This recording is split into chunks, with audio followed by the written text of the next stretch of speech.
Hey guys, tonight we begin at the edge of a mountain monastery, just as the first light of dawn spills quietly over the stone path.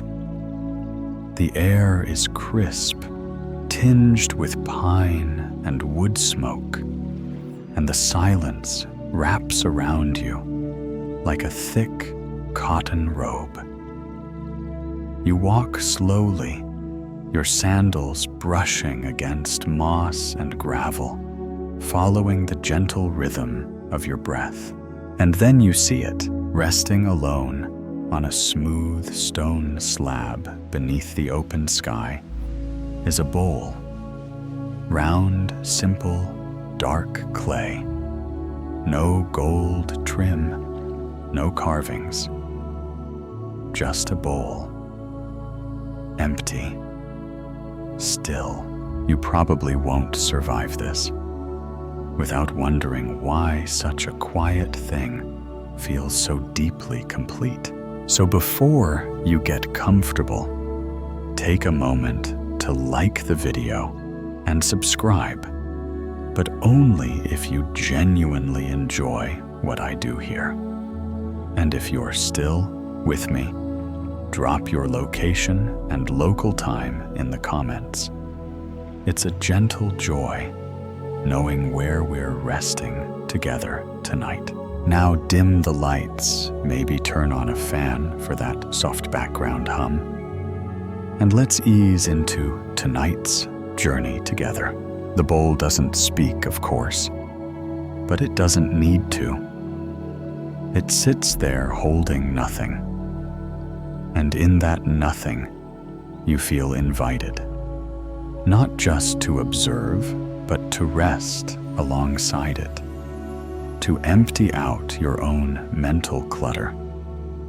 You sit cross-legged nearby your back, straight, your breath long and slow. You realize something: this bowl is not waiting to be filled. It is already complete in its emptiness. The Buddha once said, "Better than 1,000 hollow words is one word that brings peace." And what is a bowl if not a single peaceful word carved into form? You study its curve, the way light slides gently along its surface. A spider's web glistens on the rim, not disturbing the bowl's silence, but deepening it. The scene feels both ancient and impossibly fresh, like the first page of a new journal. The old monk who placed it there is nowhere in sight, but somehow you feel his presence. The way someone's warmth lingers on a cushion after they've left the room. You sense that this bowl is not decoration. It's a teaching, a mirror, a vessel, not just for food, but for wisdom. You remember a folk tale one rarely told aloud, and even more rarely understood. There once was a student who asked his teacher, "What must I do to attain peace?" The teacher handed him an empty bowl. "Is this a metaphor?" the student asked. The teacher only smiled. The student spent weeks trying to decode its meaning. He filled the bowl with rice, then emptied it. He meditated beside it. He asked other monks for clues. But peace did not come. One evening, he gave up. He placed the bowl on a rock and sat before it, with no thoughts, no expectations. And then, like dew forming on a leaf, peace arrived. The teacher appeared behind him and said, "You finally stopped trying to fill what was already whole." You sit with that now, the cool air brushing your cheeks. You realize how often You've tried to fill your days with work, with words, with striving, as if being full were the same as being fulfilled. But the bowl disagrees. It sits empty. And in that, it offers room for air, for stillness, for whatever the moment brings. You wonder, what might I feel if I stopped trying to add and started to allow? A bird calls in the distance, just once, then flies away. You take a slow breath, noticing how spacious your chest feels now. Lighter, somehow. Like you've set something down without even realizing. A monk passes by, sweeping the path with a straw broom. He nods at the bowl, but does not stop. You realize that it's part of his morning, too. A presence, not a project. You imagine the hands that shaped it. Strong, steady, listening to the clay as it spun on the wheel, pressing inward to form the curve, pulling upward to open its mouth, formed through effort, yet not shaped by ego. You touch your own ribs gently and realize your body, too, is a bowl.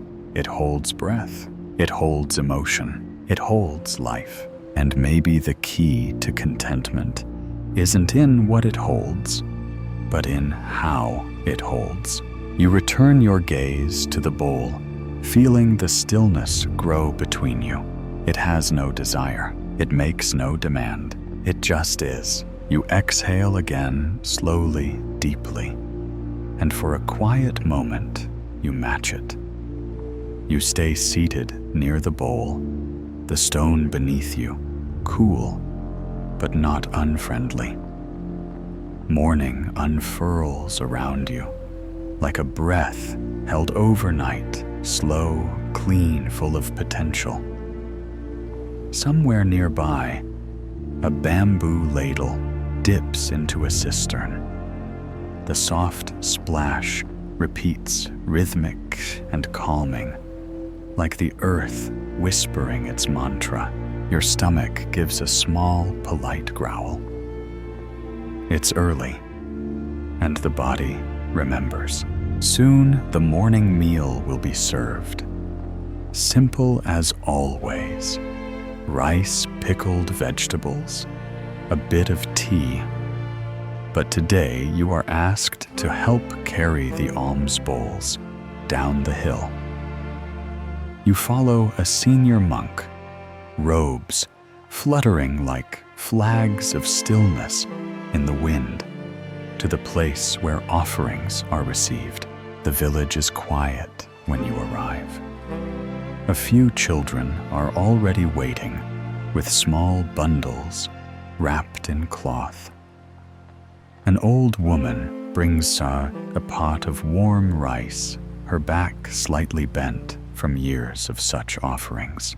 And then a little boy steps forward. In his hands is a palm-sized leaf, folded carefully into a bowl shape.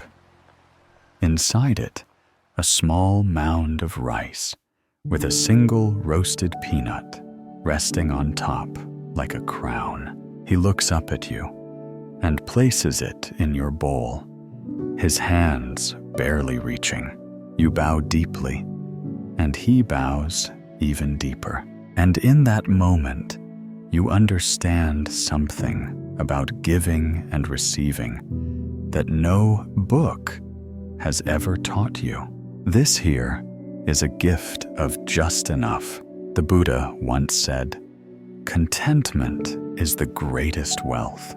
And here a child has shared all he has, not to impress, not to sacrifice, but because this act, this moment, is complete. You walk back to the temple with the bowl in your hands, careful not to tilt it. The weight is light, but the meaning is full. The rice inside is still warm, still fragrant. And the peanut. Funny how that little thing feels like a treasure. You remember a folk parable the monks told last winter? A hungry traveler came to a monastery and asked for food. The monks had only one bowl of rice left and many mouths to feed. The abbot took a spoonful, placed it in the traveler's hand, and said, "It is not the portion, but the spirit that fills the bowl." The traveler wept, not because he was full, but because he had never felt so seen. You sit now in the dining hall, your own portion small, measured, precise. And yet, it feels more than enough. The rice steams gently in your bowl. You take the first bite slowly. It tastes like earth and patience and sunlight. It tastes like the little boy's quiet joy. And you wonder, have I ever truly tasted enough? Not just in food, but in days, in work, in love, in this moment. You glance around the hall. No one is speaking. Just the soft clink of spoons, the slow chew of attention. No one rushes. No one checks their phone. No one looks for more. The bowls are filled not just with food, but with presence. And presence, it seems, is the rarest spice of all. You remember how often outside this place you've eaten while standing, while driving, while scrolling. How often you've consumed without receiving. But now you receive, not a feast, just a bite. And it is perfect. Later, you return your bowl to the wash station. You rinse it with warm water, your hands moving slowly over its curved walls. The peanut is gone now, but something remains. The feeling, the fullness, not in your stomach, but in your breath. And you realize this bowl does not ask to be filled to its edges. It only asks to hold what is given with dignity and care. You dry it with a cloth, set it gently on the shelf, and pause. You ask yourself, what would life feel like if I stopped needing more and learned to cherish enough? Outside, the breeze moves through the pines. A bell chimes once, low and long. You bow your head slightly, not out of habit, but out of gratitude. And though your hands are now empty, the morning stretches its arms wider now, sunlight filtering through the trees in threads of gold. The temple hums with quiet movement, sweeping, stirring, walking, bowing. Everything has its place. Nothing is rushed. Even the shadows seem to know where they belong. You carry your bowl back to your room, held gently in both hands. Its weight is light, and yet there's something solid in it. A presence, a calm. You place it on the wooden shelf by the window. Light slides across its surface. There's a speck of rice still clinging to the inside wall, just one grain. You smile. Even the bowl isn't eager to be spotless. It accepts what remains. You sit nearby and look at it. The bowl refuses to overflow. There's a quiet lesson in that. This bowl, as ordinary as it may seem, has a boundary. It cannot hold more than its shape allows. It doesn't stretch. It doesn't plead. It simply accepts what fits. And when it's full, it's full. The Buddha once said, "Just as a reservoir does not overflow, the wise person knows restraint." You think about that as you sit legs folded, hands resting palm up. How many times in your life have you overflowed, not with joy, but with stress, with too many plans, too many promises, too much scrolling, too much proving? You filled your schedule, your plate, your head, and still, it never felt like enough. But this bowl, this humble, silent vessel, shows you another way. It knows its shape. It honors its limit.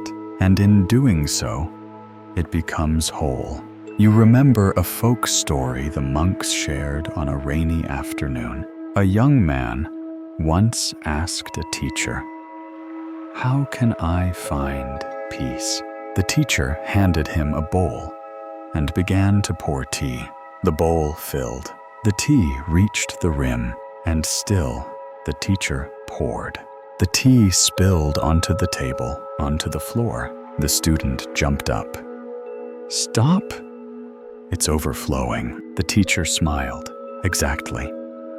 That is your mind. You sit with that now. You think of your days, how they fill with tasks and thoughts, with plans and replays and what-ifs. And how, like tea, the overflow doesn't nourish, it stains. You look again at your bowl. Empty now. Still. Ready. You gently run your finger along the rim, feeling the curve, the smooth edge. This is all it needs to be. This is all you need to be. What would it feel like to honor your limits, not as failures, but as sacred shapes? A breeze moves through the window, stirring the edge of your robe. The air smells faintly of chamomile and warm earth. You close your eyes. Imagine your mind as a bowl. Feel the thoughts pour in the grocery list, the unanswered email, the past regret. Now feel the bowl reaching its brim, and gently, you stop pouring. You let the contents settle, and the stillness rises. You don't need to empty yourself completely. You don't need to purge or erase. You only need to know when enough has arrived, and when it has, step back. Breathe. Let what's there be enough. You open your eyes again. The bowl hasn't moved, but something in you has. You lift it once more, not to use it, just to feel its shape in your hands. It does not change based on what it holds. Neither do you. The bowl teaches presence, not capacity. And maybe that's all you needed today. Just a reminder to stop pouring. You carry your bowl down the winding path behind the temple feet, brushing over leaves damp with dew. The morning is quiet, but not silent. The rustle of trees, the steady trickle of a nearby stream, the rhythmic tap of your sandals. Everything moves gently, as if the world is in no rush to become anything more than what it already is. At the edge of the clearing, where the path meets the forest, you pause. A monk stands there, old, lean, wrapped in faded robes, the color of riverstone. His head is bowed slightly, his hands resting atop the walking stick that has likely accompanied him over more miles than most will travel in a lifetime. Beside him on the ground rests his bowl, simple, worn, with a faint chip on one side. You sit down nearby, not to disturb, just to share space. He lifts his eyes and smiles, and that smile is like watching a candle flicker into being, warm without effort. This is the monk who let go. He speaks only once. I've carried only this bowl for 40 years. Then he closes his eyes again. You look at the bowl. There's nothing special about it, at least not by worldly standards. It's not ornamental, not polished. But you can see somehow that it's enough, that it's witnessed mountains, received offerings, caught rain, and maybe once or twice held tears. The Buddha once said, "Let go of what's not yours." And here in the presence of this quiet monk and his lone possession, those words feel less like a command and more like a soft invitation. You sit with that let go, not as surrender, but as peace. The monk tells you a story, not with words, but with the way he runs his hand over the rim of his bowl. And you remember one the younger monks told in whispers. Late one night, a wealthy man came to a teacher burdened by fear. "I own much," he said, "but still feel empty." The teacher offered him a cracked bowl. "I don't want this," the man said. "Then give it away." The teacher replied. The man looked puzzled. "But it isn't mine," the teacher smiled. "Exactly." The man didn't understand, but you do now. You think about your own life, about what you carry, not in your hands, but in your heart. The responsibilities you never questioned, the identities you picked up to be loved, the fears passed down like family recipes, and you wonder, what am I still carrying? That was never truly mine. The monk opens his eyes again, and for a moment, you feel as if he sees the question forming in your chest. He reaches for his bowl, lifts it, and holds it out. You take it. It's light. Surprisingly so. It smells faintly of cedar wind and old tea. He says nothing, but you feel the lesson. Let it go. Not everything needs to be carried forever. Not every title, not every role, not every regret. You hand the bowl back, but not before tracing the chip with your thumb. He nods as if to say, that too is part of the story. Then he rises, slowly, nods once, and walks away. You watch him disappear into the trees, his steps soft, his presence lighter than the breeze. You remain there for a while, the forest quietly folding around you. You look down at your own bowl and notice for the first time how tightly you've been holding it. You loosen your grip, not to drop it, but to allow it space. You rise slowly and begin walking back the path, familiar now, but newly sacred. A squirrel darts across in front of you. You laugh softly. Not everything has to be profound. Some things just are, and that's the lesson too. You return to the temple with your bowl. You place it gently by the window, and for the first time, you see it not as something to hold, but something that holds space. And maybe, just maybe, you can too. You return to the temple just as the sun slips into its warmest light. The shadows soften, and the breeze carries the faint aroma of steamed barley and wood smoke. Monks move through the courtyards in silence, their hands steady, their steps neither slow nor rushed.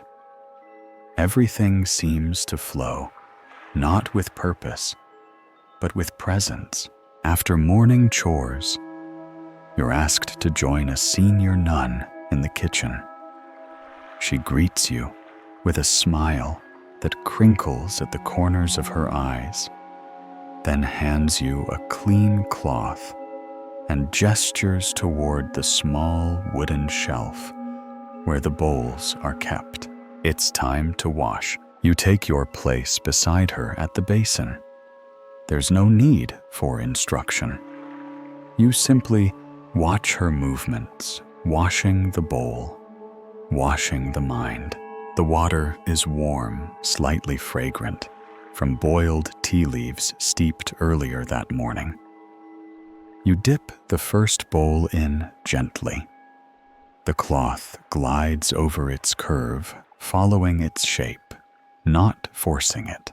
There's no scrubbing, no urgency, just care. The Buddha once said, "To understand everything is to forgive everything." And here in the quiet rhythm of this simple act, you begin to understand something not intellectually, but through your hands.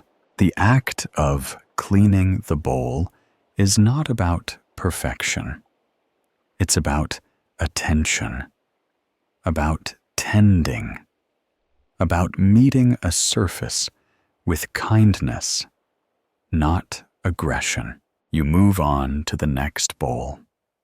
The nun hums softly beside you, barely audible, like wind passing through reeds. Her presence feels like an anchor, not heavy, just steady. A story rises in your memory. Something a younger monk told over tea. There was once a teacher who assigned his students to wash their bowls, not after meals, but before. Why before, one student asked. "They're not dirty yet," the teacher replied. "And neither are your thoughts when you begin to observe them." You smile at the memory. Washing as preparation, washing as awareness. You lift the next bowl. It has a small stain, a bit of burnt rice that clings stubbornly to the edge. You hesitate, then gently rub it with the cloth. It takes time, but it loosens. And in the process, something inside you softens too. You think of your mind, how often it's cluttered, caked with stories and worries, and yesterday's burned bits. And you ask yourself, what if every moment were a chance to clean, not erase, not to be spotless, but to be present? The nun passes you a dry cloth, her eyes meeting yours with the faintest smile. "Don't forget the outside," she says softly. You blink. Of course, you've been so focused on the inside of the bowl, where food goes, where nourishment happens, that you forgot the exterior. The surface that touches hands, rests on tables, receives the world. You gently wipe the outside. Now your movements slower, more aware. It feels good, not because you're achieving something, but because you're being with something. You begin to see the bowl as more than a vessel. It's a daily companion. It touches every part of temple life: hunger, giving, cleansing, waiting, and still, it never changes shape. Like the breath, like the present moment, you finish the final bowl and set it on the drying rack. The nun nods with quiet approval. You dry your hands slowly, grateful for the warmth in your fingertips, for the water still clinging to your palms. You leave the kitchen in silence, stepping out into the garden path. The stones feel smooth beneath your feet. The trees whisper with small secrets you can't quite understand, but you're learning how to listen. You pass by your room and glance at your own bowl, resting on the windowsill. It catches the light again. The same curve, the same shape. But now you see it differently. You don't need it to teach you anything new. You just need to remember to see it as it is, like your thoughts, like your body, like each simple breath. You sit beside the window and place your hand on the bowl, not to use it, but to acknowledge it. And you ask, what if every action, every rinse, every fold, every moment of care is already enough to awaken something in us? The breeze returns soft and cool, and you breathe in, then out, letting that small question settle into the rhythm of your day. The sun begins its slow descent behind the temple walls, casting long, golden rays across the courtyard. You sit beneath a low-hanging persimmon tree, its branches heavy with fruit, not yet ripe. The light dapples across your robe and the smooth rim of your bowl, now resting in your lap, like an old friend returned from a long journey. Your eyes fall upon something near the lip of the bowl. A faint line, a crack, barely visible, almost graceful in its subtlety, like a thread drawn in a moment of forgetfulness, or perhaps a reminder left by time itself. You trace it with your finger, not deep enough to break the bowl, just deep enough to remember it's been through something. And suddenly, you realize this is the cracked rim. You feel a tenderness rise up. Not sadness, not alarm, just presence. The kind you feel when someone you love shows you their vulnerability, and you love them more for it. The Buddha once said, "As the great ocean has but one taste, the taste of salt, so too does my teaching have but one taste, the taste of freedom." And maybe this rack is a freedom of its own kind, a freedom from perfection, a release from the tight, exhausting grip of being unbroken. You think of a parable told in the temple library, spoken so softly that even the pages themselves seemed to lean in. A wealthy merchant once ordered the finest clay bowl from the best potter in the region. It arrived flawless, smooth, symmetrical, and shining. He placed it on a high shelf and never used it. Years passed. It collected dust. One day, his servant dropped it. A single crack bloomed down the side. The merchant was furious. But an old monk visiting that evening picked it up, turned it slowly in his hands, and said, "Now it is ready." The merchant frowned. "Ready for what?" The monk smiled. "To be loved." You hold your own bowl now, noticing how your fingers rest naturally along the imperfect edge. You don't recoil. You don't plan to fix it. You simply let it be. You wonder, how often do I reject the parts of myself that bear cracks? Cracks in memory, cracks in confidence, cracks in plans. And yet somehow, you've carried them all this time, just like this bowl, still holding, still serving, still whole in all the ways that matter. You lift it slightly, the light catching on that gentle fracture. And in that flash, it's beautiful, not in spite of the crack, but because of it. The monks sometimes speak of kintsugi, the art of repairing broken pottery, with gold honoring the break as part of the object's story. But here, at this quiet temple, they don't fill the cracks. They just let them be, because nothing needs to shine to be sacred. You set the bowl down beside you on the sun-warmed stone. A breeze shifts through the courtyard, ruffling your sleeve and stirring a single dry leaf that settles gently at the base of the bowl. It looks like it belongs there, a small part of the whole. You close your eyes and take a slow breath. Inhale, exhale. The breeze carries the scent of earth and pine and something older, something like time softened by kindness. You ask yourself, what would my life feel like if I stopped hiding my cracks and let them breathe? You don't need to answer.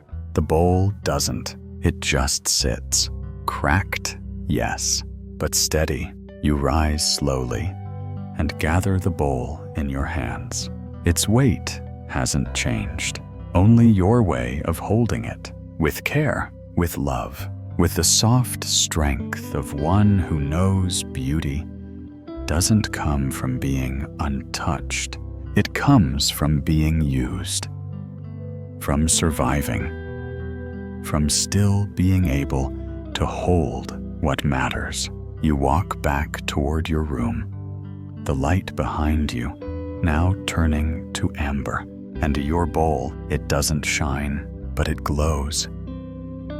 The evening settles in with the gentlest hush, like a soft cloth draped across the shoulders of the day.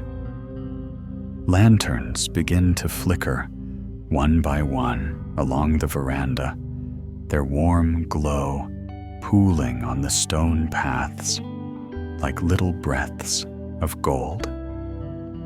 You're back in your room now, seated near the window, where your bowl rests once more, empty, quiet, still. You run a finger along its rim again, letting the memory of the crack remind you that even a fracture can feel like a homecoming. And then something shifts. You lean in, peering inside. It's empty, of course, but not in the way that feels lacking. It's empty like sky, like breath at the bottom of the exhale, like a thought finally let go. This is the bowl that is never empty, and somehow that truth feels more nourishing than if it had been brimming with rice. The Buddha once said, "Emptiness is not nothingness.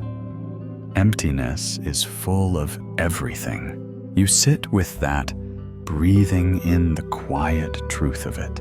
The bowl in its emptiness has space for tea, for rainwater, for offerings. But right now, it holds something else: openness, the potential to receive, the gentle permission to pause. You recall a tale told during a dusk meditation, so quiet that many missed it between the wind's sighs. A monk placed his bowl out each night, even when he knew no meal would come. His student asked, "Why bother if it stays empty?" The monk replied, "The bowl does not ask to be filled. It offers to be ready." That story rises now, like steam from a morning cup. You watch the bowl. It holds nothing, and yet you feel full. Maybe it's because emptiness invites you to rest, to stop striving, to listen to the silence between your own thoughts. You wonder, what if emptiness isn't something to fear, but something to trust? You close your eyes for a moment. Let your mind be a bowl. Feel what it means to be spacious, to be aware without grasping, to let each thought come and go like clouds across the sky. You notice your breath, how it rises into form, then dissolves, how every inhale fills, and every exhale returns to empty. The monks sometimes say the bowl is a metaphor for the self. When you try to fill it with identity achievement, comparison, it spills, it strains, it tips. But when you let it be, as it is, open quiet enough, then it becomes something else entirely. Not a container, but a mirror. You see yourself in the curve of the bowl, not the you who tries, the one who allows, not the one who chases wholeness, the one who already holds it simply by being. Outside, a soft breeze stirs the candlelight. Your bowl reflects the flame for just a second. And in that flicker, you feel something wordless pass through you. You reach out and lift the bowl, not to fill it, not to clean it, not to give it purpose, just to hold it, to feel the emptiness in your palms, to know that you are not lacking when you are quiet. You are not lost when you are still. You are not less when you are not filled. You are simply open. You set it back down with care. Your hands moving slower now, like each gesture is a kind of prayer. The lantern flickers once and then steadies. Your thoughts settle too. You smile gently, not at anything, but because nothing finally feels like something beautiful. The sky has deepened into a soft indigo, and the first stars tremble faintly above the tree line. Somewhere in the distance, a flute plays a single drifting note and then stops, as if deciding that one sound was enough. You step outside your bowl, cradled lightly in your hands, and walk barefoot along the stone path that leads toward the outer gates. The evening alms round is about to begin, not a demand for food, but a quiet invitation. In this tradition, you don't ask. You simply show up. You walk. You wait. This is begging without asking. You join a line of monks and nuns already gathered at the gate bowls, in hand, eyes lowered. A bell rings once to signal departure. No words are spoken. The procession begins. You walk slowly through the sleepy village, past shuttered windows and soft candlelight flickering behind bamboo blinds. Occasionally, a door opens. A hand appears. A scoop of rice or a piece of fruit is placed silently into a bowl. No one thanks, no one bows low, because this is not charity, it's relationship. The Buddha once said, "If you knew what I know about the power of giving, you would not let a single meal pass without sharing it." You feel that now, not as theory, but as breath, moving gently through the body. You round a corner and come to a home where a woman kneels by a small wooden table. She has nothing in her hands, but when she sees you, she folds her palms and bows deeply. You do the same. Her smile is the offering. You receive it, and your bowl remains empty, but not unfed. There's a story told of a monk who walked for years with an empty bowl. People questioned him. "Why do you never receive?" He answered, "The bowl receives even what it does not hold." You pause at the edge of the path as a small boy runs out with a handful of grapes. He drops them in with a shy grin and scampers back to his doorway, hiding behind the curtain. You smile, not just with your mouth, but with your whole body. It's not about the grapes. It's about the shared silence, the trust that arises when nothing is forced. You think of your own life, how often you've asked without knowing it. With glances, with needs hidden in words. How often you've given, expecting something subtle in return. But here, no expectation survives. The bowl doesn't say, "Feed me." It says, "I am open." You wonder, what kind of relationships could I build if I stopped trying to extract and simply received? You continue walking your steps, even your breath matching the rhythm of the others. No one is rushed. No one is comparing whose bowl is heavier or lighter. Each receives what they are meant to.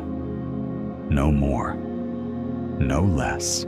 And your bowl, half filled now, with warm rice, a single plum, a slice of taro. But it's not the food that fills you. It's the quiet exchange, the absence of noise, the presence of presence. You return to the temple in the hush, just before true nightfall. The air is cool now, and your bowl steams faintly, carrying the warmth of a village that gave with hands full and empty alike. You sit by the well to eat, not ravenous, just grateful. Each bite is deliberate, each chew a meditation. You don't taste salt or spice or seasoning. You taste kindness, and you realize somewhere between one bite and the next that the greatest offering may not be food at all. It's trust, to walk unarmed, to ask without words, to offer without knowing, and to be content whether your bowl is full or not. Morning returns like a whisper through woven cloth, soft, diffused, gentle on your senses. You wake to the faint patter of water outside your room. Not the gurgle of a stream, not the thunder of a storm, just a steady, delicate dripping, like time itself, is moving drop by drop. You step outside and follow the sound barefoot, guided more by curiosity than thought. The air is cool, and your robe clings slightly to your skin with dew. The temple grounds are hushed, the stones damp, the trees still, and there, just beyond the corner of the old library building, you see it. Your bowl left overnight beneath the eaves has filled with water. Rainwater in the bowl, not poured by hand, not offered, not measured, just received. You kneel beside it, peering into the clear pool. Tiny ripples shift across the surface as droplets fall from the edge of the roof.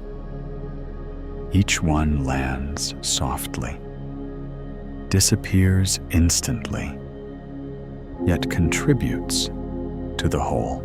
You sit legs folded and watch. It's strange how something so ordinary, rain in a bowl, can feel like a secret the world has been trying to tell you your entire life.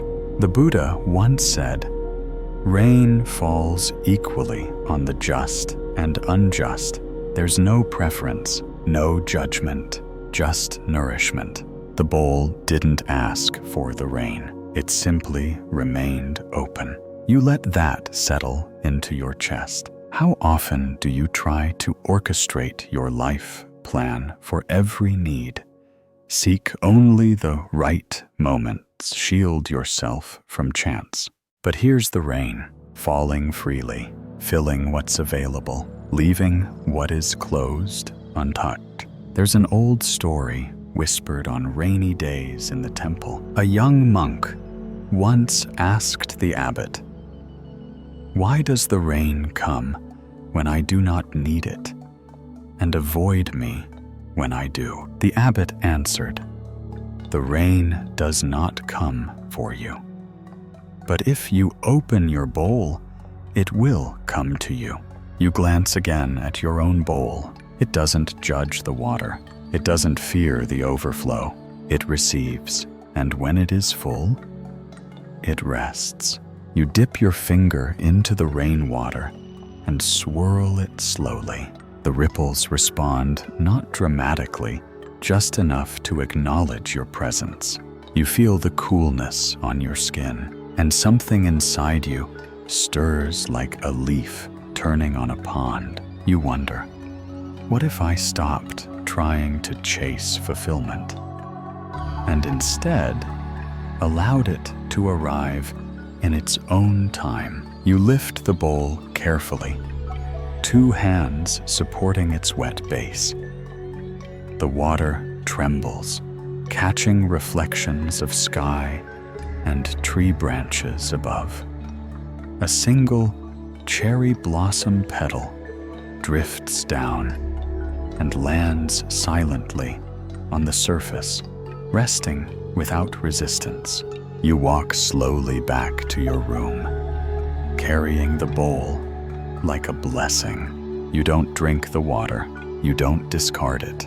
You simply place it on your windowsill and let it be. It glows softly in the morning light, a quiet symbol of how even the sky gives when we stop grasping. You sit beside it and breathe, letting your thoughts arrive like the rain, without force, without push. Some fall gently and disappear. Some linger on the surface, but all are allowed. You don't try to empty the bowl. You don't try to fill it more. You just witness it, and something in you mirrors its stillness. Your mind, like the bowl, becomes clear, open, ready. You close your eyes and listen not to your thoughts, but to the space around them. And in that space, you hear the simplest of teachings. Wait with openness, receive without demand, overflow only when invited. You open your eyes again. The rain has stopped, but the bowl remains full. The afternoon sun begins its slow drift behind the monastery roof lines, stretching your shadow long across the flagstone path. You carry your bowl carefully in both hands, still damp with the morning's rain, still holding a quiet kind of magic. The water has settled now, smooth as glass, reflecting the clouds that hover lazily overhead. You walk toward the hall for the midday meal when a small mix-up unfolds. At the entryway, where the monks place their bowls before sitting, yours disappears. Not stolen, just picked up. Someone else has taken your bowl. You stand for a moment, a little confused, scanning the identical bowls lined up in a neat row. And there, near the end, you spot one that looks almost like yours, but not quite. The curve of the rim is different. The glaze a bit darker. No crack on the edge. No petal floating in rainwater.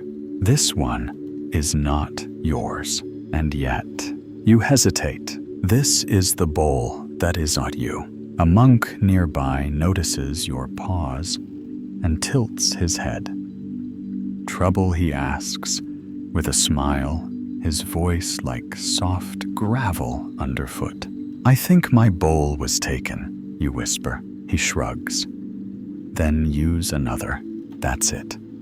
No apology. No concern. Just let go. You sit with the unfamiliar bowl. You hold it carefully, though your fingers miss the shape of your own. It feels strange, using something that isn't yours. But the rice tastes the same. The broth smells the same. The warmth spreads through you, just as it did before. The Buddha once said, "There is no self in what we call self." You think of that now, not philosophically, but practically. The bowl is not you. Your thoughts are not you. Even your preferences are not quite you. You remember a tale the senior monk once told while peeling radishes. Two monks argued over a cup. One said, "This is mine." The other said, "It is mine." They took the dispute to their master. The master dropped the cup on the floor. It broke. Now he said it belongs to no one. You glance again at the bowl in your hands. It isn't yours, but does it need to be? You chew slowly, noticing how your mind wants to compare texture, color, feel. But comparison is a form of clinging, and clinging is the quickest path away from peace. So you stop. You eat from this bowl as if it were yours, because in this moment, it is, and strangely, that feels freeing. You ask yourself, what do I claim as mine that I could simply hold without owning? Not just objects, but identities, stories, roles, even sorrows. You take a final sip of broth, then rise and return the bowl, not to your shelf, but to the shared rack, where all bowls are washed together. There's something beautiful in that too, the quiet communion of many hands tending what none possess. You dry your hands and step outside. The sky has shifted again. bluer now, with soft streaks of cloud stretched like brush strokes. You think of your own bowl wherever it is. Maybe someone else used it. Maybe they didn't notice the crack. Maybe they didn't feel the same reverence you do. But then again, maybe that doesn't matter. The bowl isn't a treasure, it's a tool. And like all tools, it's meant to serve, not to be worshipped. You walk back toward your room, feeling lighter than you expected. The door slides open with a familiar hush, and there on your windowsill sits your bowl, returned, still holding the rainwater, still waiting without complaint. You laugh softly, not from relief, but from recognition. The bowl wasn't lost. You were just briefly reminded that you didn't need to possess it to be at peace. You reach for it gently and whisper, not out loud, but in the space between thoughts, "Thank you for letting me learn from absence." You sit quietly on the porch, just outside the kitchen hall, your bowl now resting once again in your hands, warm from a gentle rinse, the morning's rainwater long gone. It's early evening now, the golden light bending low, casting soft shadows across the courtyard stones. Inside, pots bubble over a fire. The scent of ginger sesame and miso drifts through the wooden beams, clinging to the air like a memory. The head cook, a tall, calm monk with sleeves rolled up and eyes always half smiling, beckons you in. Tonight, you're invited to help. The evening meal is not just for the monks. It's a community meal open to travelers and villagers, to the old woman with the straw hat who brings herbs every week, and the boy who once offered you a peanut atop a pile of rice. Everyone will come, and each will receive the same thing. You're given a station by the wooden serving table. In front of you, bowls, some chipped, some near new, some with tiny flowers etched around the rim, others plain and round. This is a bowl for every being. There's a rhythm to the preparation that feels like music. Not grand or fast, just soft percussion. A ladle into broth, a hand setting a bowl in place, a nod, a pour, a whisper of steam. The Buddha once said, "As a mother would protect her only child, so with a boundless heart should one cherish all living beings." And you feel that now, not in the abstract, but with every bowl you serve. Each one receives a scoop of rice, a ladle of broth, a folded green leaf, not more, not less, just enough.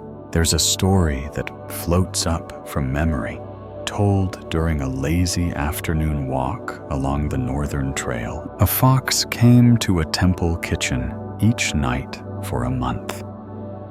The cooks noticed, but said nothing. One evening, they left a bowl of rice out by the garden wall.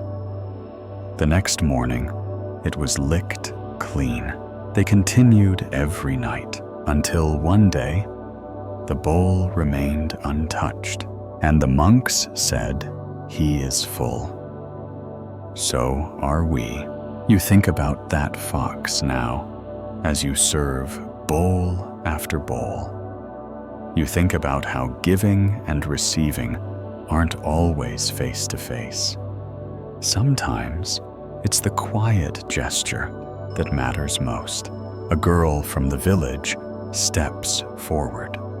Her clothes are patched, her eyes bright. You place a bowl in her hands. She smiles. You don't say a word, and it is enough. Each bowl becomes a mirror. You begin to notice the hands that receive them. Some rough with years of labor, some soft and hesitant. One pair trembles slightly. One lifts the bowl like a prayer. It's not just soup you're serving. It's presence, compassion in edible form. You wonder, what would life feel like if I offered without waiting for recognition? Just rice, just kindness, just presence, passed hand to hand. The last bowl is served just as the bell rings. You sit at the edge of the hall, your own bowl now filled, steam rising like breath from your lap. The chatter is soft. Laughter weaves through the evening air like silk. No one rushes. No one takes more than their portion. No one looks to see what others were given, because here, everyone is nourished, not just by the food, but by the balance, by the way. Enough was enough. You take your first bite slowly, letting the warmth unfold in your mouth, down your throat, into your chest. You feel it settle behind your ribs like a small candle being lit. Outside, the sun finishes its descent, and the first stars appear. You finish your bowl in silence, then walk to the wash basin. You clean it gently, you dry it, and you place it beside all the others. Different shapes, different stories, same offering, same peace. The stars are fully awake now, glinting through the dark, like silent bells hung high above the temple roofs. You walk slowly along the moonlit path that winds behind the dormitories, your bowl cradled gently in your hands. Not for food this time, but for the quiet practice that comes next.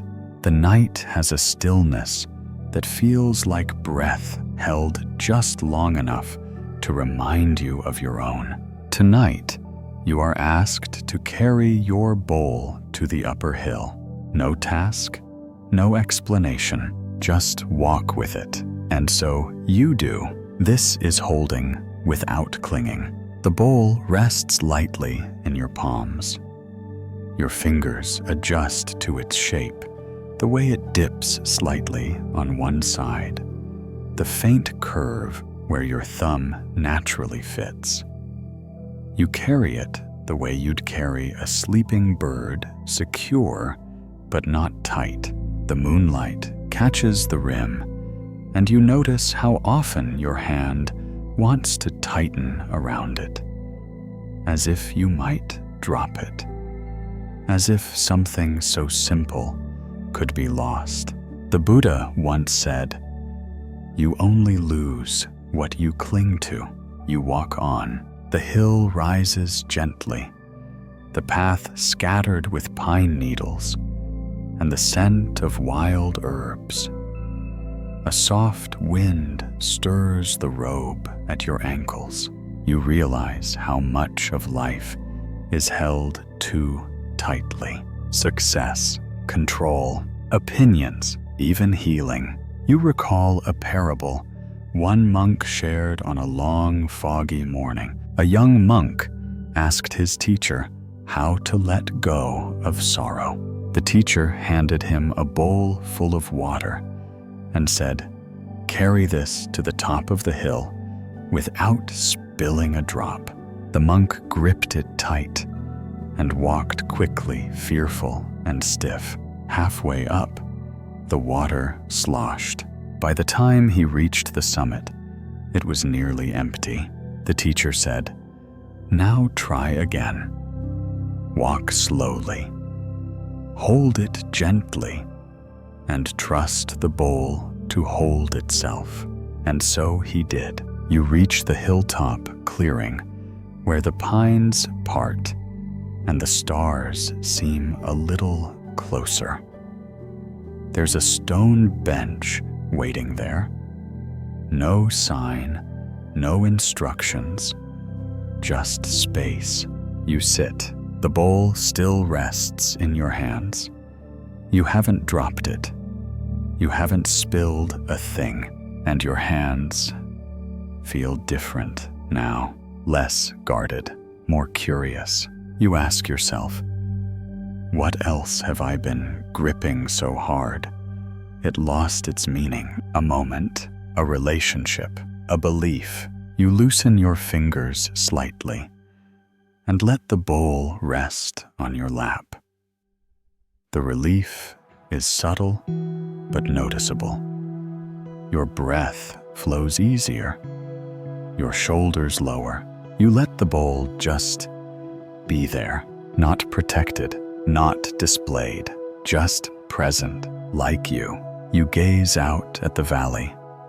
Below the rooftops dim, the world settled in for sleep.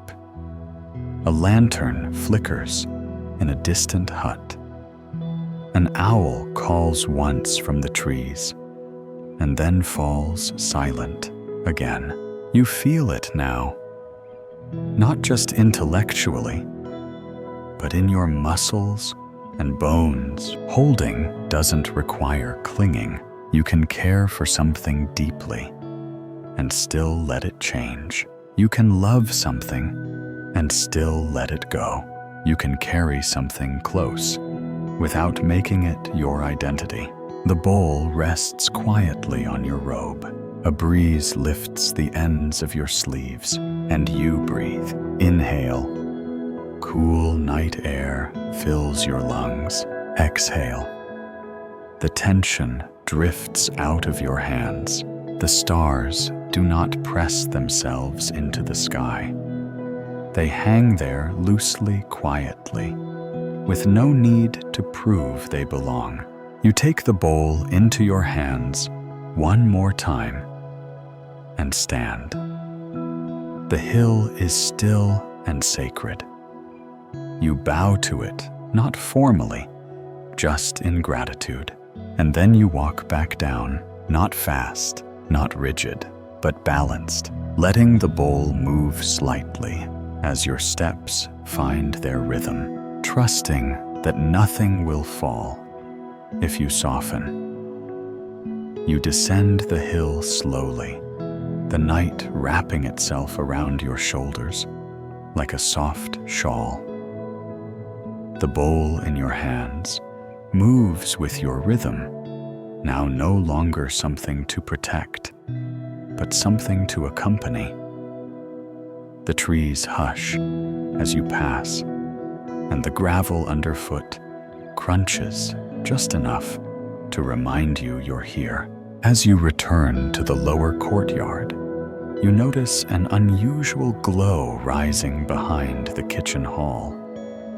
Faint flickering orange and gold. You hurry your pace, not with fear, but with instinct. A fire, not a roaring blaze, just a controlled flame, small, intentional. A monk stands beside it, feeding it bits of dried cedar and rice husks. This is a purification fire, one used to clear the old, the cracked, the broken. Tonight, the kitchen is cleaning house. You join silently, bowl still in your hands, and watch. Another monk approaches from the storage shed. In his arms are tools too rusted to mend cloths worn past patching, and one very familiar item, a cracked bowl, not yours, but it could have been. He places it gently at the edge of the fire. The flames accept it slowly. This is the bowl in the fire. You tighten your grip slightly on your own bowl, just a flicker of protectiveness, and then notice it. That subtle clench, that quiet fear. You loosen your fingers again. The Buddha once said, "Just as a snake sheds its skin, we must shed our past over and over again." You sit down a few paces from the fire and place your bowl beside you on the stone. It glows faintly in the firelight. The crack on its rim now seems softer, more like a smile than a scar. You remember a tale one monk shared only once, and only when asked about loss. A novice monk left his bowl too close to a hearth, and it cracked from the heat. Heartbroken, he wept. The elder monk sat beside him and whispered, "Then it has fulfilled its purpose." The boy asked, "But what can I do without a bowl?" The elder replied, "You learn to carry your hunger in your hands, and you begin again." You glance at the fire again. Another bowl is placed on the embers. It doesn't scream. It doesn't resist. It releases. You think about the things you've held on to, not because they still served you, but because they once did. Old identities, unspoken grief. That version of yourself you worked so hard to build, but no longer need. And you ask yourself, what would I let go of if I trusted the fire to leave me whole? You lift your bowl and hold it in the firelight. It doesn't fear the flame because it knows its purpose is not to last forever. It's to be used, cared for, and when the time comes, returned. You place your hand over the crack and feel its warmth, not broken, just changed. You rise and walk to the monk tending the fire. He nods. You nod back. You do not place your bowl in the flame, not tonight, but you know someday, when it is time, you will, and when that day comes, you'll do it without fear, because by then, the bowl will have taught you not to cling even to itself. You walk back to your room under a sky of ash-colored clouds. No stars tonight, but the warmth from the fire lingers in your chest. You place your bowl by the door this time, not on the shelf, not out of reach, just close enough to remind you. Let it serve, let it go, let it change. Morning arrives with a breath of pale gold and the distant call of cranes lifting into the sky. The temple stirs to life slowly, like a page turning with care. You sit on the edge of the wooden porch robe tucked around your knees, and your bowl once again in hand. This time, it is filled not by someone else, not by ceremony, but by your own hand. A scoop of rice, a bit of pickled radish, 3 slices of pear, not more, not less, not too full, not too bare. It sits perfectly, like a bell, tuned just right. Balanced, quiet, whole. You place the bowl on your lap and look at it for a long time before eating. It almost doesn't feel like a meal. It feels like a statement, a whisper of wisdom wrapped in warmth. The Buddha once said, Health is the greatest gift, contentment, the greatest wealth.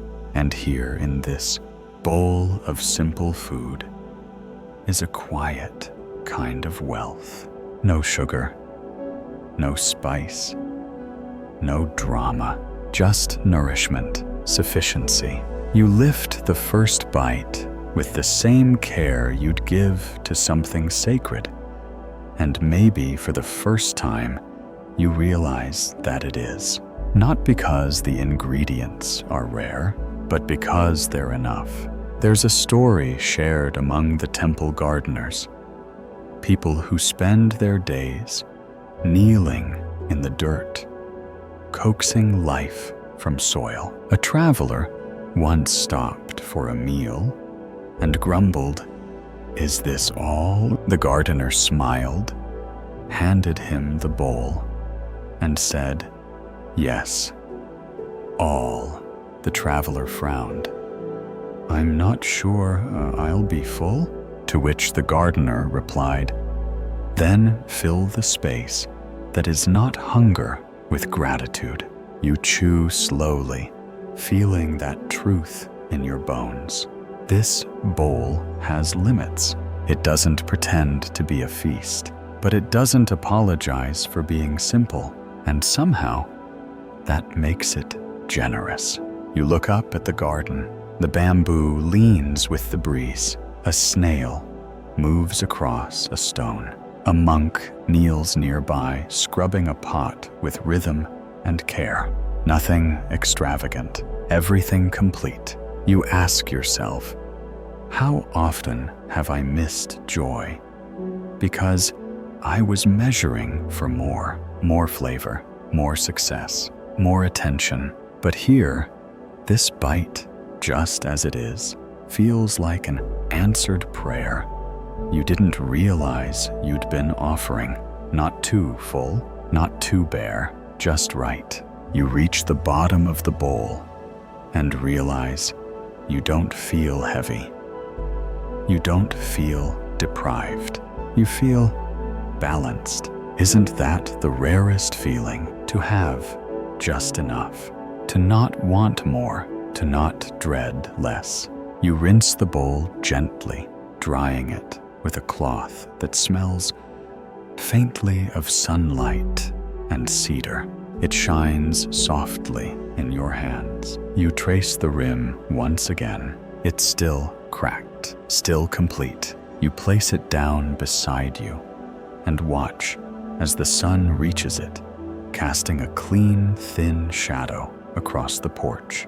No noise, no need, just presence. You let your hands rest on your knees and close your eyes. Breath in, breath out. There's no rush, there's no plan, just a bowl, just a moment, and they are enough. The afternoon light pools gently beneath the cypress trees, stretching across the dusty footpaths like a robe laid down for the feet of something holy. You're seated on a woven mat in the tool shed of all places, with your bowl nestled in your lap. It's quiet here, and the scent of oil wood and dried herbs lingers in the air. In front of you is a spread of simple things: a rice ball, a small cup of tea, and curiously, no spoon. You look around. There are no utensils, just your hands and your bowl. The kitchen monk steps in, briefly grins, and says, "Sometimes the bowl is also the spoon." Then he leaves. You blink, then you smile. Of course it is. This is the bowl as the spoon, not just a container, but a tool, a companion, a solution hiding in plain sight. The Buddha once said, "Wisdom is born of mindfulness. Without mindfulness, wisdom dies." And right now, your mind is very awake. You cradle the bowl gently, tilting it, letting the edge press against your lips as you sip the warm broth. It's a little awkward, a little drippy, but deeply human. You scoop a bit of rice with your fingers, lean the bowl to catch it, and eat with slow care. No fork, no chopsticks, just you and the thing you already had. You feel a small laugh rise in your chest, not loud, not cynical, just delight. The answer had been right here the whole time. There's a parable, the novice monks whisper, when they're assigned to kitchen duty for the first time. A student once complained that he was given no tools. His teacher said, "You were born with hands." He complained that he had no guide. The teacher said, "You were born with breath." He finally said, "But I have no direction." The teacher placed a bowl in his hands and said, "Then begin here." You think of that now as you scrape the last of the rice from the curve of the bowl, using its own edge like a puzzle solving itself.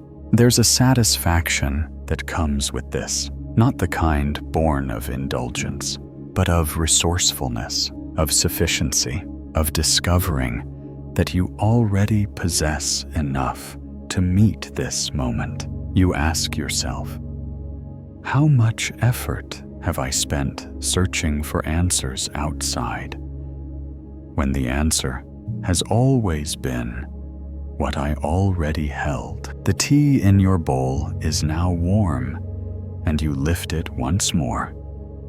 2 hands, 1 breath, 1 sip. It's not about the perfect method. It's about the presence you bring to what's already available. You set the bowl down gently on the mat, noticing how it rocks slightly before settling. The balance between rest and readiness, just like you. A wind moves through the open doorway, stirring the sleeves of your robe, and the dried leaves hanging in bundles from the ceiling beams. You feel grounded, not because you've mastered anything, but because in this simple, awkward, beautiful moment, you've stopped needing things to be more than they are. A bowl, your hands, a quiet meal, and the joy of remembering that sufficiency doesn't come from abundance. It comes from awareness. You carry the empty bowl outside the sunlight, catching its rim once more. You don't rush to clean it. You don't stack it with others. You just sit with it, letting it dry slowly, like a thought that no longer needs solving.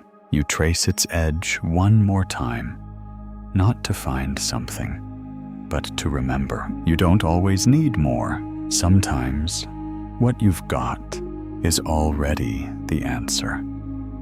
The sun has dipped behind the hills, and the temple is cloaked once again in the silken hush of twilight. You sit just outside your room bowl, resting near your knee, the stone still warm from the day's light. A soft mist is rolling in, the kind that carries a hush before it and leaves everything just a little more beautiful in its passing. Tonight, you do something simple, something without instruction. You leave your bowl outside, not to dry, not to forget, just to see what happens. This is the bowl that waits. You place it gently on the low porch rail, then sit back and watch. There's nothing to expect, but you find yourself expecting anyway.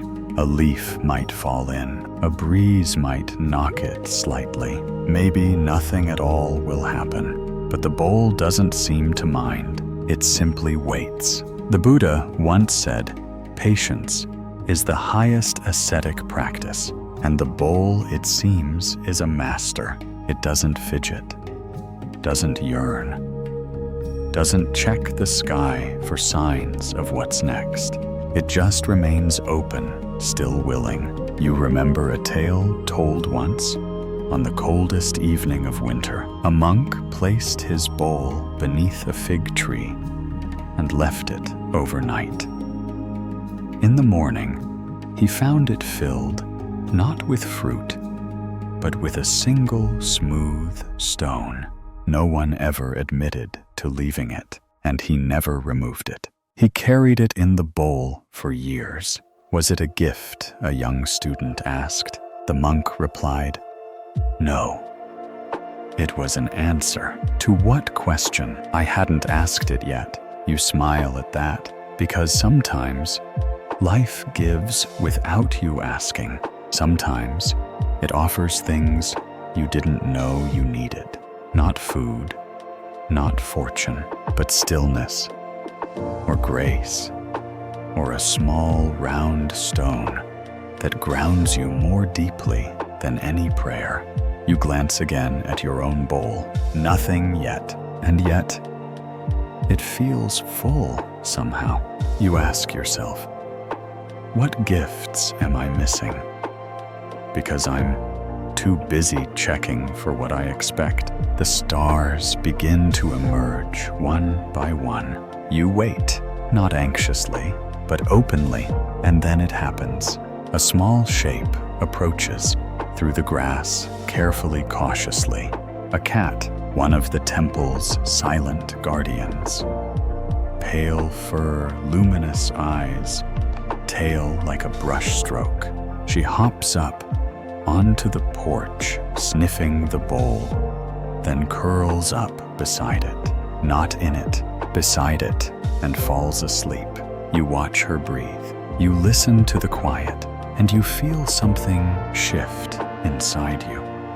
Not dramatically, but like a key turning gently in an old lock. The bowl received a gift tonight. Not rice, not water, but trust. The cat could have chosen any step, any ledge, but she chose this place to rest beside the waiting bowl. You don't need to fill it. You don't need to interpret it. You just need to honor it. You sit beside them, both, the breath of the cat slow, and even the air thick with peace. You place your hand near the bowl, not on it, just close, as if to say, I'm here. I'm listening. I'm ready to receive what I didn't ask for. You stay until the night is full. Then you rise. The cat opens one eye, stretches, and follows you in. You leave the bowl where it is, still waiting, still open, still enough. The morning arrives damp and silver, with fog curled in the crooks of the temple walls, like a cat sleeping in corners. You wake slowly, stretch quietly, and walk barefoot across the cool floorboards toward the door. And there it is, your bowl still waiting where you left it. The cat is gone now, but inside the bowl, a small offering, 3 wild berries, perfectly round and glistening with dew, placed gently, not scattered, like a message written in silence. You blink, you smile. Someone left this for you, and they didn't sign it. This is the bowl that belongs to no one. You lift it carefully, feeling the weight of the berries, the slight chill of the air still clinging to the ceramic. There's something soft about this moment, not in the fruit itself, but in the gesture, unseen, uncredited, complete. The Buddha once said, "Nothing ever belongs to us, not even this body." You sit on the edge of the porch and hold the bowl with both hands, looking not at the gift, but at the space around it. You remember a teaching from a senior nun offered during a tea ceremony when no one was asking questions, and yet, somehow, everyone needed an answer. A monk lost his bowl during a storm. For days he searched, and others searched with him. Then one day, he found it resting beside a stream filled with muddy water and fallen pine needles. He smiled, bowed, and walked away. Another monk said, "You aren't taking it back." He replied, "I carried it long enough. Now it carries something else."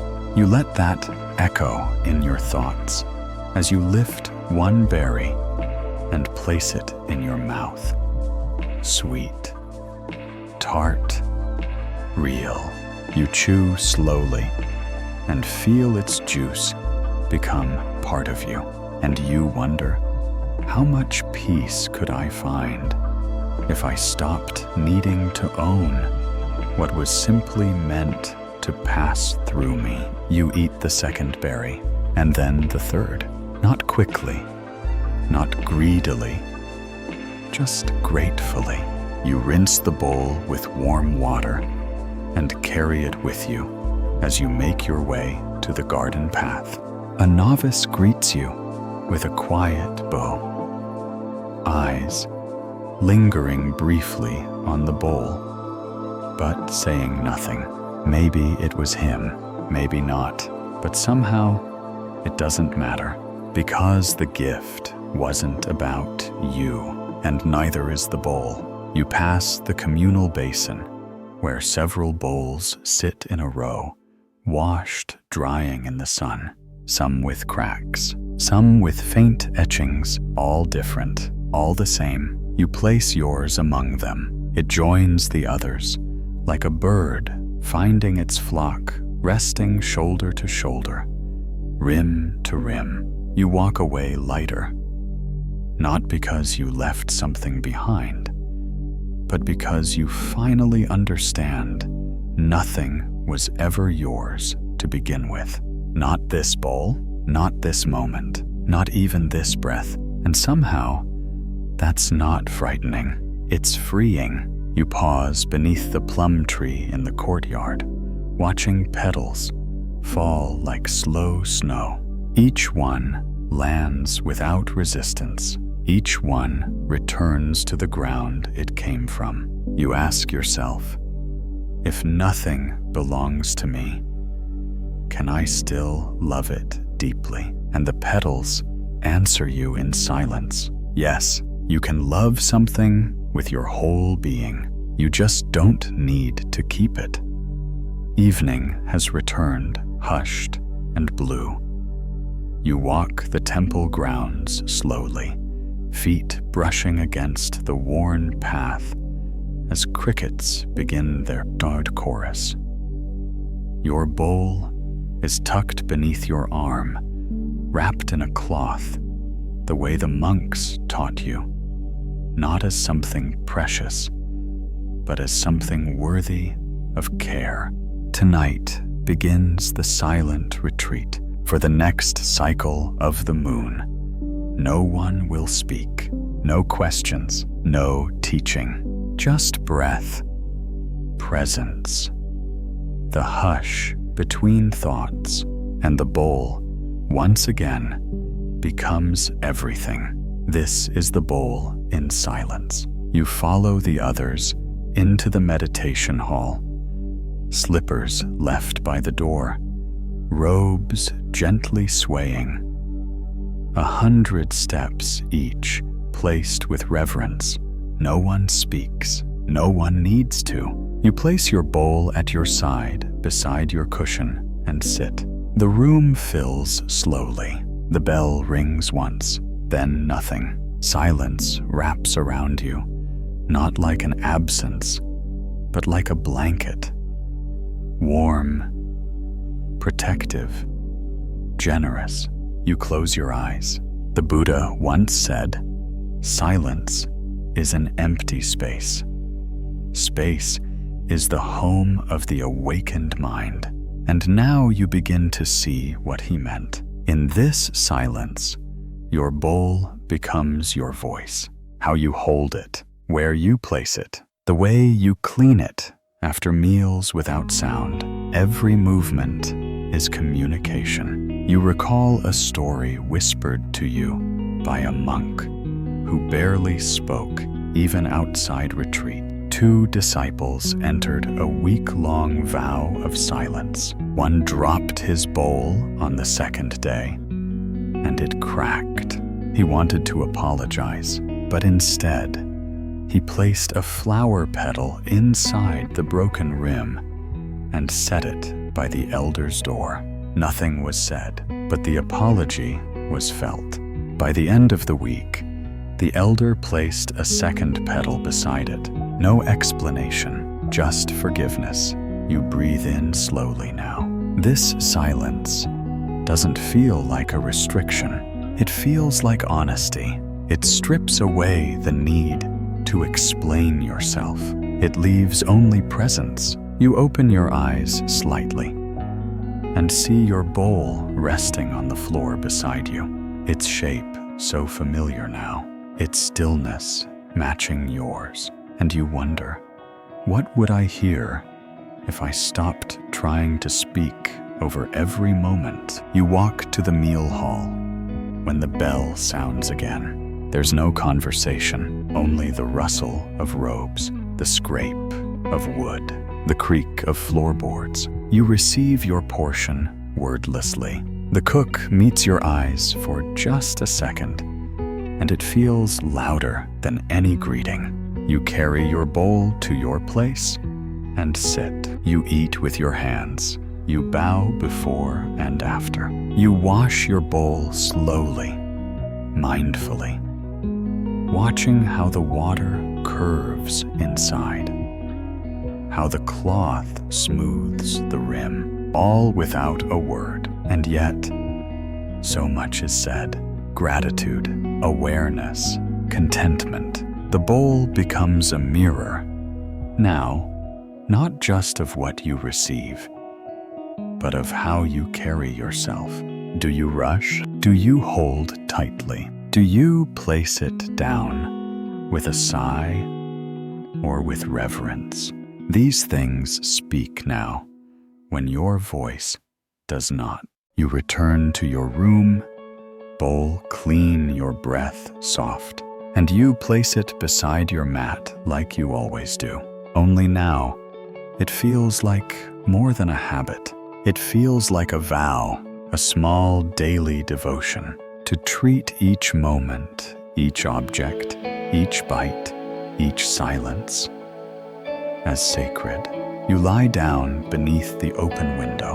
The night air slips through, bringing the scent of pine and the hush of distant crickets. Your bowl sits in the moonlight. It says nothing, but you hear it clearly. Let this be enough. Let this be everything. The silence deepens now, not just in the temple, but inside you, like a stream settling into still water. Your thoughts have slowed, widened, softened. You wake before the bell, the world still wrapped in night's breath, and sit with your bowl beside you as the first faint light begins to stir behind the mountains. You hold the bowl gently and think of everything it has carried. Food, water, silence, trust, reflection. And now you hold it, not with intention, but with wonder. It is still the same bowl, and yet it has become something more. You rise and walk the temple path, your sandals brushing across the stones in quiet rhythm. There's a lesson waiting for you this morning, just as there always is. But today, it arrives in a story you overhear without sound. Two monks kneel by the garden wall. One is drawing a circle in the dirt with a twig. In the center, he places a small round stone and a few dried leaves. The other nods slowly, then holds up a bowl with no bottom. Yes, no bottom. A training tool, a parable, the bottomless bowl. It can never be filled, no matter how much you place inside it. It holds nothing. At first, it seems useless. But you've come to know this temple, and nothing here is truly what it seems. The Buddha once said, "Craving is the root of suffering." And this bowl, the one with no bottom, teaches that truth in the most direct way. You imagine using it for rice, for tea, for silence. All would slip right through, and that's the point. The more you crave, the more you chase, the more effort you give to holding on to what can't be held, the emptier you become. But emptiness, too, is a teacher. You sit nearby, quietly watching. The monks say nothing. The bowl rests in the dust, still and unapologetic. You begin to understand. You remember a story told once. During the rain season, a merchant came to a monastery and asked to be shown the secret to joy. The abbot handed him a bowl with a hole in it. "This is broken," the man said. "No," the abbot replied. "This is your desire." You hold your own bowl tighter for a moment, then ease your grip, because yours does have a bottom. But if it didn't, if it never held anything, again, could you still be whole? You ask yourself, am I content only when filled? Or can I learn to rest in the space between? A breeze stirs the dust. The circle in the dirt dissolves slightly. The monks rise and bow to the bowl, not out of reverence, but out of understanding. You do too. Later in the kitchen, you use your bowl as always. You serve your portion, small, simple, fragrant. But now, every bite feels like a choice to let go, to not cling, to receive fully, and then move on. You return to your room after breakfast and sit with your bowl in your lap. You close your eyes. Let go of the need to be filled. Let go of the fear of being empty. Let go of the belief that contentment comes from what you hold. Instead, breathe and know that peace, real peace, is not in fullness. It's in freedom. The final morning of your stay arrives quietly, like a breath that doesn't need to announce itself. The temple grounds are bathed in soft gray light, the kind that doesn't chase away the dark, but invites it to linger just a little longer for one last shared silence. You wake before the bell again, bowl in hand, heart steady.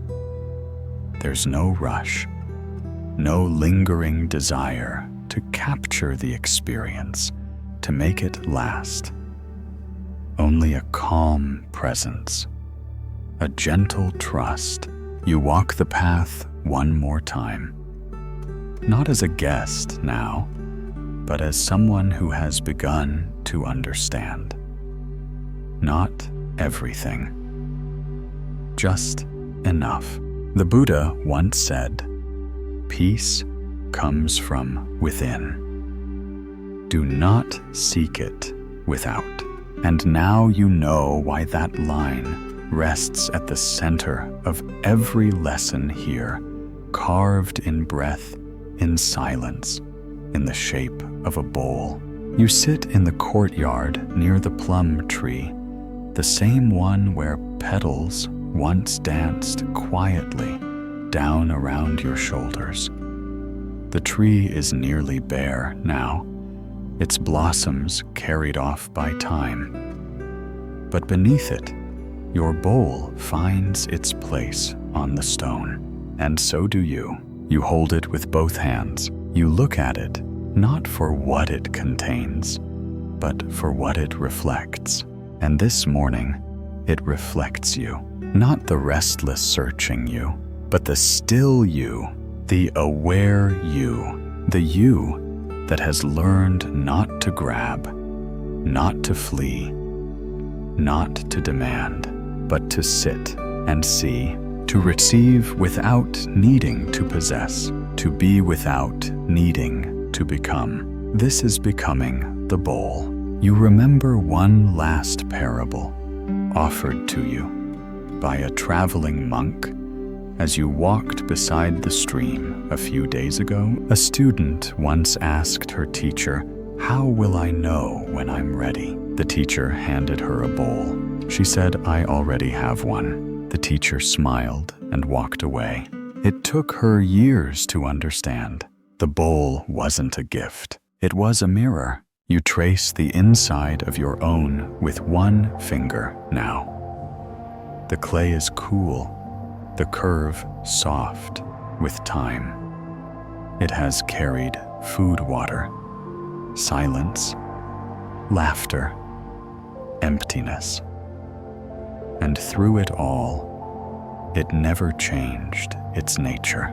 Just like you ask yourself, could I live like this? Open, accepting, steady, not defined by what I hold, but by how I hold it. A breeze brushes past.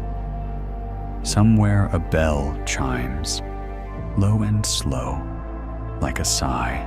It doesn't feel like an ending. It feels like an exhale. You lift the bowl once more, bow to it gently, then set it beside you on the stone. It doesn't ask for anything. It simply exists. And in this final moment, so do you. Just as you are, nothing missing, nothing extra, full in your emptiness, complete in your quiet. A monk walks past, offers a smile that says everything without a word. You nod in return. There's no need to speak. The bowl says it all, and you are listening. And now, dear one, the bowl rests. Its teachings are complete for tonight. Not because they've ended, but because they've nestled softly into your breath. Let the edges of your thoughts soften, like candlelight on a quiet wall. Let the curve of the bowl remain with you, not as an object, but as a feeling, a shape inside your chest, a space where peace lives. There is nothing more to receive, no lesson left to chase. You have walked the path with the bowl in hand through stories of silence and fullness, of giving and letting go. You have tasted contentment in rice, in rain, in not knowing. And most of all, you've remembered that the simplest things, the humble bowl, the patient breath, are often the greatest teachers. Now the night wraps gently around you. Let your body grow heavier. Let your breath grow longer. Let your mind unclench like fingers, releasing something they were never meant to hold. There's nowhere to be, nothing to prove, no more to understand, only this stillness, this kindness, this moment. So breathe in and feel space open inside you. Breathe out and let everything you don't need drift away like mist over morning hills. Let the bowl fade from your hands. Let the wind quiet. Let sleep come softly, patiently. Enough.